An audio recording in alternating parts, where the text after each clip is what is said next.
తిరుపతికి వెళ్తున్నారా? తప్పకుండా ఈ వీడియో చూడండి. హలో ఫ్రెండ్స్, వెల్కమ్ టు వింటారా. ఈ వీడియోలో సికింద్రాబాద్ నుండి తిరుపతికి వెళ్ళడానికి వందే భారత్ ట్రైన్ లో ఎంత ఛార్జ్ ఉంటుంది అండ్ ఎన్ని అవర్స్ జర్నీ ఉంటుంది, ఎక్కడెక్కడ స్టాప్ ఉంటుంది అండ్ ట్రైన్ లో మనకు తినడానికి ఏమేమి ఇస్తారు అనే దాని గురించి అయితే ఫుల్ ఆఫ్ ఇన్ఫర్మేషన్ ఇస్తాను. అప్పటి వరకు మన పేజ్ ని ఫాలో చేయండి. సో ముందుగా వచ్చేసి సికింద్రాబాద్ నుండి వందే భారత్ ట్రైన్ మనకు 6 o'clock స్టార్ట్ అవుతుంది. 6 o'clock స్టార్ట్ అయ్యి 2:30 వరకు మనకు తిరుపతిలో ఉంటుంది.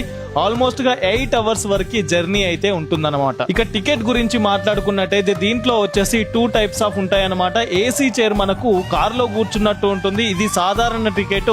ఇది వచ్చేసి 1700 వరకు చార్జ్ అనేది చేస్తుంటారు. ఇంకొకటి వచ్చేసి ఏసీ ఎగ్జిక్యూటివ్ చైర్ అని చెప్పేసి ఉంటుంది. ఈ చార్జ్ వచ్చేసి మీకు 3000 రూపీస్ వరకు అయితే వందే భారత్ టికెట్ చార్జ్ ఉంటుంది. ఈ ట్రైన్ ఎక్కడెక్కడ ఆగుతుంది అని చూసుకున్నట్టయితే కొన్ని సందర్భాల్లో కొన్ని స్టేషన్ లో ఆగొచ్చు, ఆగకపోవచ్చు.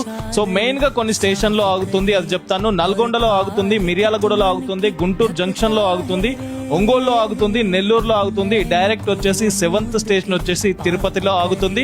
అరౌండ్ 2:30 వరకు అయితే మనము తిరుపతి రీచ్ అవుతాము. ఇక ట్రైన్ ఎప్పుడెప్పుడు ఉంటుంది అనే దాని గురించి మాట్లాడుకున్నట్టయితే వీక్లీ వచ్చేసి మీకు 6 days అయితే రన్ అవుతుంది. ఒక మంగళవారం రోజు తప్ప మిగతా అన్ని రోజులు వందే భారత్ ట్రైన్ అవైలబుల్ గా ఉంటుంది. ఇక ట్రైన్ లో ఫుడ్ గురించి మాట్లాడుకున్నట్టయితే మేమైతే 1700 రూపీస్ టికెట్ బుక్ చేసుకున్నాము. దాంట్లోనే మీకు టీ వచ్చింది మార్నింగ్ అండ్ బ్రేక్ఫాస్ట్ వచ్చింది, లంచ్ కూడా ప్రొవైడ్ చేసినారన్నమాట. ట్రైన్ లో వచ్చిన ఫుడ్ గురించి, టేస్ట్ గానీ ఏమేమి ఇచ్చారు అండ్ ఏ టైంలో ఇచ్చారు అనే దాని గురించి అయితే పార్ట్ 2 వీడియో షూట్ చేస్తాను. అప్పటి వరకు మన పేజ్ ని ఫాలో చేయండి.